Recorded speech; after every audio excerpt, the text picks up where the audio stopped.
bikes in there. Oh, there's a motorcycle. All the motorcycles. These bus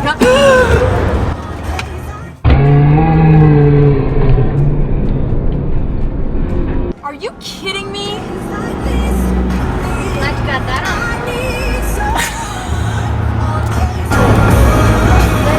I don't know how we didn't get hit. I don't either. Thank you, Jesus. Let's see if there's any damage.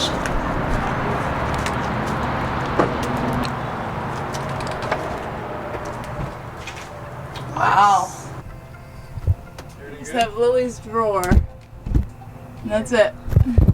So we had Lily's drawer and one drawer in our room, and that's it. And the garbage flipped over. It's impressive. We hit the brakes hard.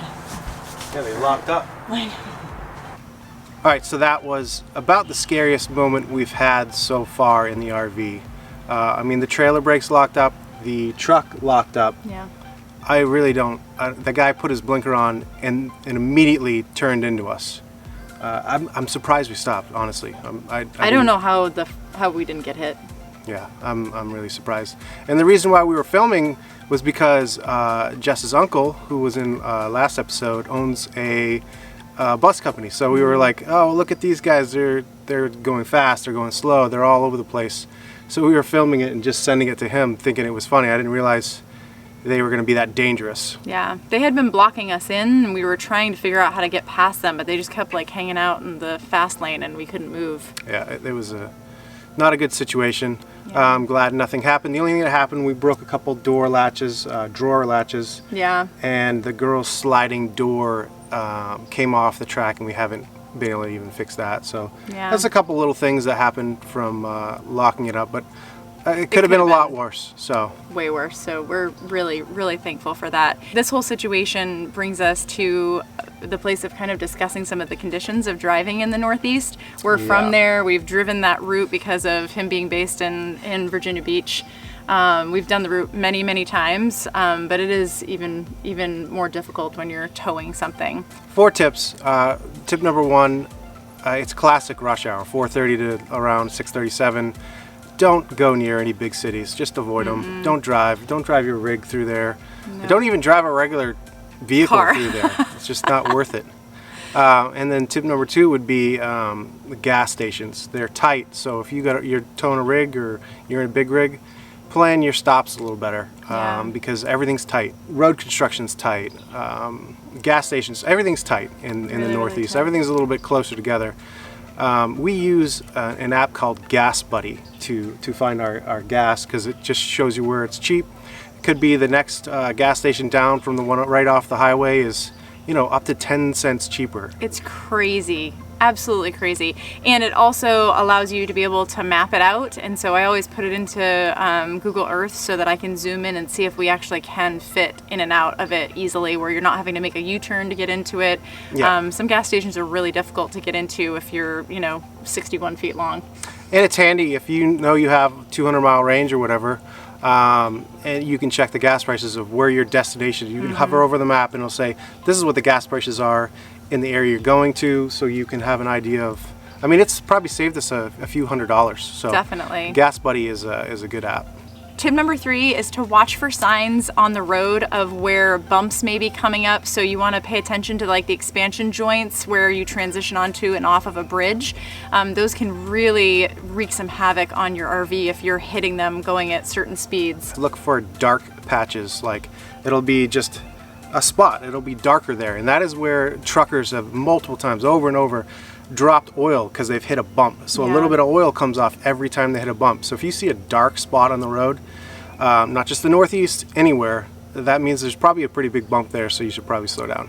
Definitely. And just keeping an eye on other trucks and other campers and other cars that are in front of you and seeing how their vehicle and suspension is handling what's coming up ahead is a really good key. That's really the best tip right there. Yeah, just keep an eye on that kind of stuff. And when you're driving through cities like this, it's probably a good idea for your co-pilot to be paying attention to the road, looking for those dark spots, looking for vehicles that might be pulling into its helpful. But don't be crazy. We don't need a million updates. Just a couple little things. Don't be like me where I react to situations with like my hand on the dash or like kicking the floor like I'm trying to brake.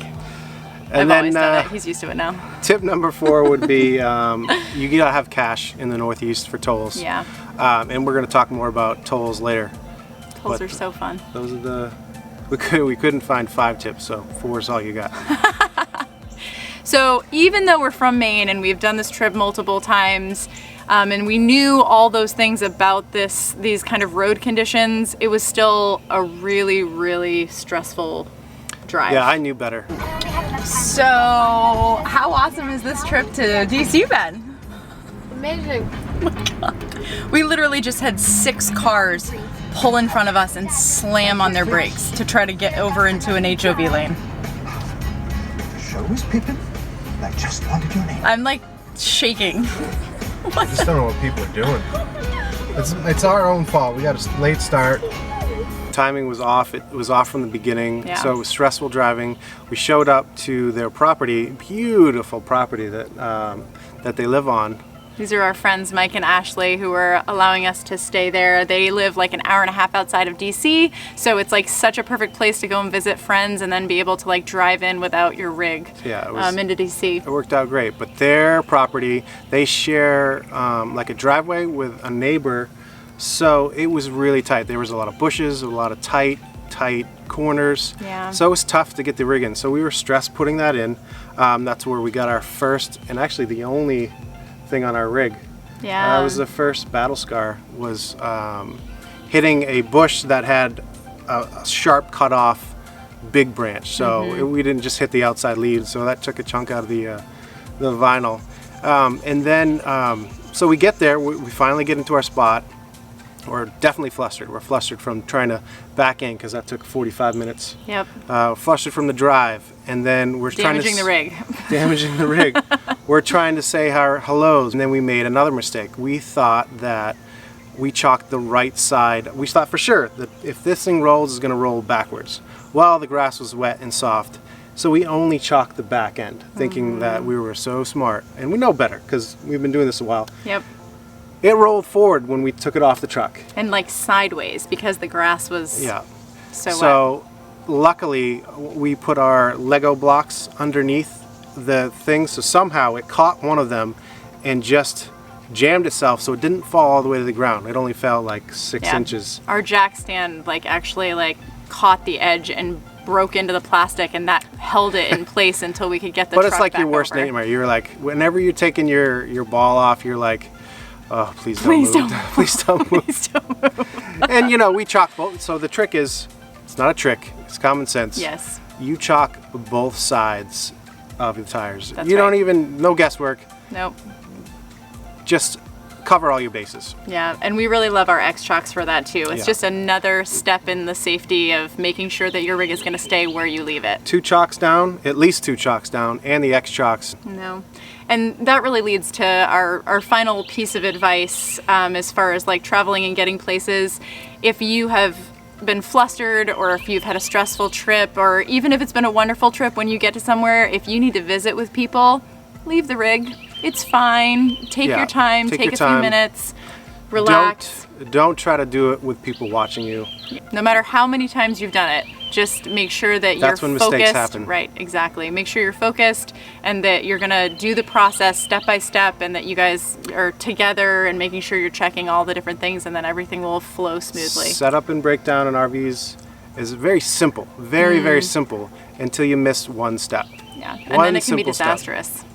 So make sure you take your time and make sure you're in a calm, good place, and everything will go smoothly. Ashley has some really fun things planned for the girls while we're here, and we really love coming and having her cappuccinos in the morning when we visit them. So Yeah. that's a highlight for us when we come to Maryland. I'm like a coffee with a ton of extra stuff added. Almost like it's close to a milkshake by the time I'm happy. It needs to have a certain consistency for him to enjoy it. The Kentucky Derby is happening while we are here, and one of the things Ashley has set up for the girls and I to do is to make Kentucky Derby hats or fascinators so we can watch the race in style. And she's also set up for the girls to be able to go to a very famous cake shop here in Baltimore area to make to have a cupcake class, like a decorating class. Lily's most favorite thing in the world This is more for Leila's birthday, but Lily's most favorite thing in the world, I think, is fondant. Fondant? Fondant? He's saying it with an accent. Fondant. Fondant. They're known for like all the cool things that they make out of fondant.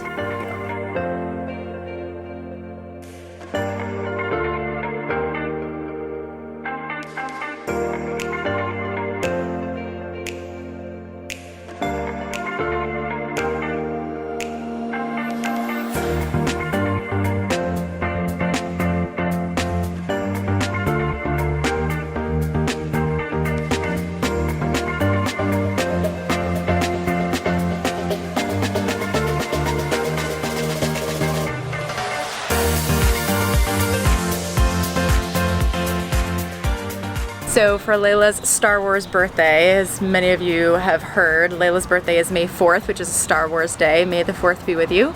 And Ashley bought her a cake decorating course, and they're making Star Wars cakes or cupcakes today. This is Charm City Cakes, which is Duff Goldman's cake and bakery, and they have had all of their stuff featured on the Food Network on Ace of Cakes. So the girls have had a blast and are just finishing up their cupcakes right now.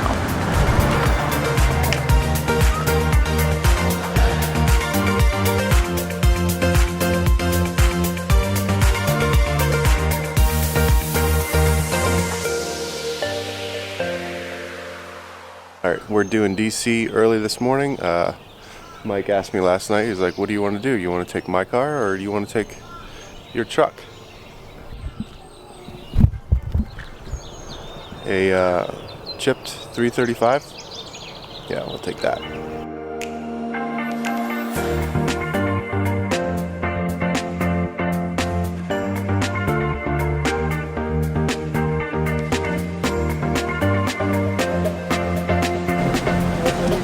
All right. I'm taking them to P3. All right, thank you.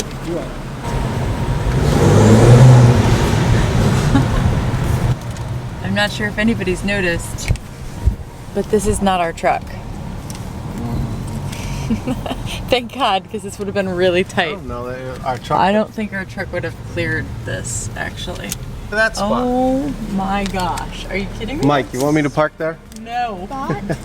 And we're in. $14, half price if you get here before 8 o'clock in the morning at the SP Plus. We usually park in this place down by the water, but I don't know if it's new, but there's a 3-hour limit. I didn't want to walk all the way back. Yeah, that would have And it been a probably would pain have been to more move money it. anyways. Yeah. By the time you get done. Most places that we found are between 25 and 28 for full day parking. So if you get here before 8 o'clock, this place is 14. $14.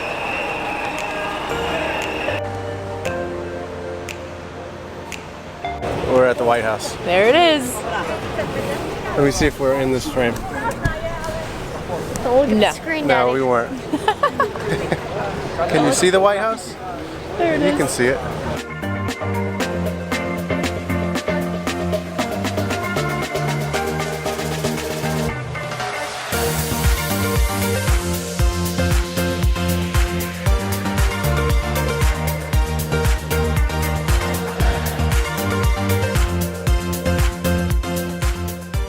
So the goal for today is we got here really early to avoid DC traffic and found our sweet $14 for the whole day deal parking.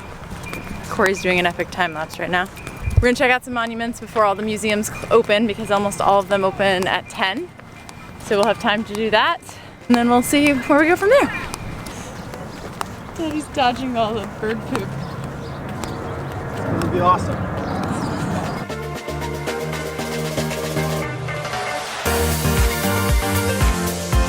Just me and Abe hanging out.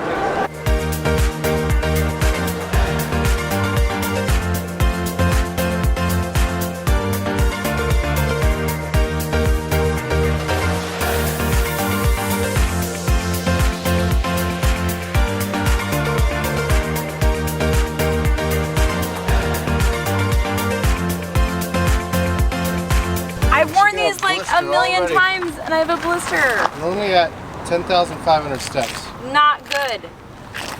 Not good at all. 15,000 more to go.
acid in it, and bugs go down and get digested in what's in here. How do you know that? Because we've watched like stuff about it before. Okay. Jurassic Park. Exactly. Look, there's a dinosaur egg. An egg. Actually, they can't breed in the wild. Population control is one of our security precautions. Oh, this is like southwest. World deserts. Yes, we just saw something from Zimbabwe.